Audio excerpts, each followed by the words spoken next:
The farm my wife and I inherited seemed like a true blessing. Nestled amidst vast fields far from the noise and chaos of the city, it offered the tranquility we had been seeking for years. It was the perfect place to start a new chapter in our lives, a haven where we could build our future and perhaps one day start a family. On the day we moved in, everything seemed perfect. The house had an old-fashioned charm, with massive wooden beams, creaking floors, and thick walls that embraced us with a comforting warmth, like a cocoon shielding us from the outside world. However, during the very first week of renovations, an unsettling feeling began to creep in. While peeling off some old wallpaper in the living room, I uncovered strange symbols carved into the wall, intricate patterns I didn't recognize. My wife brushed them off, suggesting they were probably remnants of some outdated decor, but an uneasy feeling gnawed at me. Those symbols felt charged with a dark energy, as though they were hiding a secret that time had failed to erase. Things only got worse as we continued with the renovations. One day, while ripping up the worn carpet in one of the upstairs bedrooms, I stumbled upon a hidden hatch. It was covered in dust and sealed with rusty nails, as if it hadn't been opened in decades. A wave of fear churned in my stomach, and I hesitated for a long time before deciding to pry it open. But curiosity got the better of me, and I grabbed a hammer to force it open. What I found beneath would haunt me forever. The hatch led to a narrow, pitch-black cellar. The air was heavy, almost suffocating, and a musty smell hit me like a punch to the throat. Armed with a flashlight, I cautiously descended the stairs. What the beam of light revealed froze me in my tracks. The cellar was filled with eerie objects: carved wooden masks, wrought iron candelabras, and leather-bound books that looked untouched for centuries. At the center of the room were altars covered in black wax, as if rituals had been performed there. Everywhere I looked, those same symbols I'd seen on the living room wall stared back at me, etched into every surface. My wife stood at the top of the stairs, her face pale, and asked me what I was seeing. I tried to downplay it, telling her it was just an old storage area, but she insisted on seeing for herself.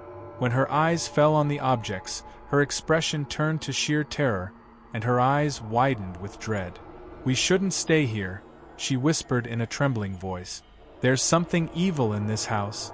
The next day, we decided to visit the local library, hoping to dig up information about the farm's history. We combed through dusty books and yellowed newspapers in the archives. What we discovered sent chills down my spine. The farm had a dark past, far more sinister than anything we could have imagined. Determined to uncover the truth, I returned to the library alone the following day. If this place held such a macabre history, there had to be more records. My wife and I agreed that we needed to understand what we had stumbled upon before continuing with the renovations. This was no longer just about fixing up an old house. There was an ancient, malevolent force lying beneath our feet. For hours, I pored over brittle newspapers and property records dating back to the early 1900s. Finally, I unearthed a horrifying revelation. One of my ancestors, my great-grandfather, had been the leader of a mysterious cult that had operated on this very land. According to the records, the cult performed rituals intended to summon dark forces. Local accounts from the time spoke of men in black robes, eerie chants echoing through the night, and unexplained disappearances. My blood ran cold as I read the details, and a chill seeped into my bones. I returned to the farm trembling. My wife and I spent the entire night awake, discussing what I had uncovered. Suddenly, everything started to make terrifying sense. The feeling of being watched, the symbols, the cellar. We knew staying any longer would be a grave mistake. At dawn, we made our decision. We had to leave. In a rush, we packed our belongings, leaving behind our tools and the furniture we had brought. As we drove away from the farm that early morning, I glanced back one last time. The house looked darker, more menacing, as if it knew we were leaving and wasn't ready to let us go so easily. The shadows seemed to cling to the walls, and the air grew heavier around us as we sped down the gravel road. We didn't look back again. A few months later, the farm officially fell into abandonment. No one dared to move in after us, and the land became overgrown, as if nature itself was trying to reclaim and bury the cursed place. But sometimes, when the wind blows just right, locals claim they can hear eerie chants drifting from the field. And those who venture too close have reported seeing shadows moving behind the broken windows of the house, as if its dark past still lingers, waiting to ensnare its next victim. About a month ago, I spent an evening out with some friends. I live in a small town in the Midwest, and my buddy Dan lives in the neighboring town. The bar we'd gone to wasn't your typical spot. It was more of a roadside dive off a lonely stretch of highway. It wasn't far from Dan's place, so, considering we'd both had a few drinks, we decided to walk back to his house. It was about a 45-minute walk along deserted country road. By the time we left, it was around 1 a.m. We weren't drunk, just a little buzzed, and Dan's neighborhood was rural enough that traffic was scarce and streetlights were practically non-existent. After about 10 minutes of walking, we still hadn't seen a single car. The road we were on had no sidewalks, just a narrow dirt shoulder that sloped sharply into a ditch. Thankfully, the stars and the moon were bright enough to light our path. The road stretched straight ahead, disappearing into the darkness toward Dan's place. We walked at a leisurely pace, enjoying the cool night air. Then, out of nowhere, I heard it, a car engine roaring in the distance behind us. I turned around, but it was too dark to make out anything beyond the blinding glare of two approaching headlights. The sound of the engine grew louder, and it was clear the driver wasn't slowing down. Dan and I instinctively moved closer to the ditch, just to be safe. But the car was coming way too fast for a road like this, especially one with tight curves and poor visibility. As the car closed in, I could feel the tension in my chest tighten. I turned back just in time to see the headlights swerving erratically from side to side, like the driver was either losing control or, worse, deliberately messing around. My gut told me they were drunk.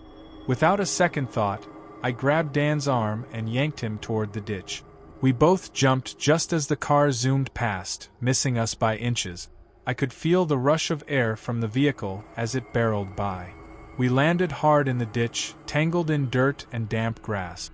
I hit my side against the ground, while Dan rolled a few feet farther, splashing into a muddy puddle. I heard the sound of water as he landed, and the car, completely oblivious to what had just happened, sped off into the night without so much as a pause. My heart was racing as I sat up and looked over at Dan, who was brushing mud off his jacket with a bewildered expression. "What the hell just happened?" he asked, shaking his head. I nodded, too shaken to respond. It took us a few seconds to fully grasp how close we'd come to disaster. If we hadn't jumped when we did, that car would have mowed us down. Once we caught our breath, we scrambled back up the ditch and returned to the road, still rattled. Looking back, there was no sign of the car. We considered calling the police, but neither of us wanted to stick around or deal with the hassle. We chalked it up to a drunk driver and tried to move on, though deep down, we both knew we probably should have reported it. We continued walking toward Dan's house, this time staying as close to the ditch as possible in case another car came by. For the next 20 minutes, we walked mostly in silence, still shaken by what had just happened. Then, up ahead, I noticed something strange. At first, it was just a blurry shape in the distance, but as we got closer, I realized it was a pair of red taillights on the side of the road. It was the same car.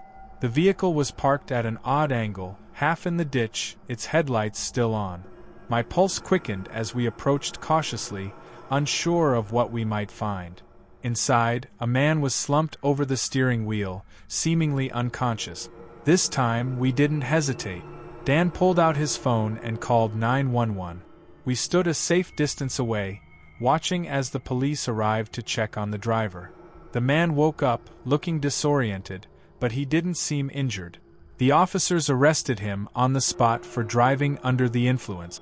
Watching him get taken away, Dan and I felt a strange mix of relief and unease. He could have killed us, but what unsettled us more was the feeling that something didn't add up.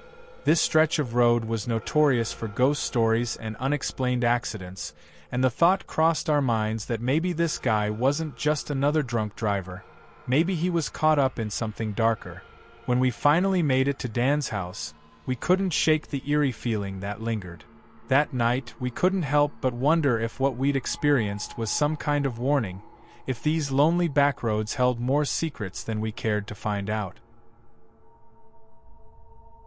My older sister, Claire, and I decided to return to our family home in a small town in Kentucky shortly after our mother passed away. This house, an old farmhouse passed down through 3 generations, had always been a refuge for us, a place filled with memories and stories shared by the fire. We both knew we would eventually sell it, but before making that final decision, we thought it would be important to spend a few weeks there. It was as though we needed to say goodbye to our past before turning the page. When we arrived, an odd sensation took hold of me. It was a mixture of nostalgia, sadness, and a slight unease that I couldn't explain. Perhaps it was because, for the first time, we were there without our parents, especially without Mom, whose presence seemed to linger in every room. Claire, too, seemed affected, but we chose to stay positive, focusing on the pleasant aspects of the farmhouse we both loved so much. That first night was a whirlwind of emotions. The house felt quieter than before, each creak of the floorboards seemed amplified, as if the walls themselves were whispering. We lit a fire in the old living room fireplace, and as the flames danced, we shared memories, funny stories we had lived here with our parents. But despite our best efforts to stay cheerful, a heavy atmosphere lingered. The next morning, we decided to follow our parents' routine, waking up early, around 6, to have coffee on the porch overlooking the vast field behind the house. It had been their little morning ritual, a way to start the day in harmony with the surrounding nature. The birds singing and the view of the sun rising over the hills usually provided a calming spectacle. But that morning, however, a thick fog covered the field, making the scene almost surreal. It seemed as though the fog had swallowed everything beyond a few meters. Claire and I sipped our coffee in silence, watching the fog swirl over the wet grass. We talked about our parents, their love for this house, and their passion for gardening. Then, suddenly, something caught my eye, a movement, barely noticeable at first, but it gradually captured my attention. It was in the distance, out in the field, where the fog was thickest. I squinted, trying to make out what it was. A faint figure was standing, but it was hard to distinguish clearly. I turned to Claire, about to ask if she saw the same thing, but her expression stopped me. Her eyes were already fixed on the figure, and her lips trembled slightly. "Do you see that too?" I whispered. She nodded, her gaze still locked on the shape.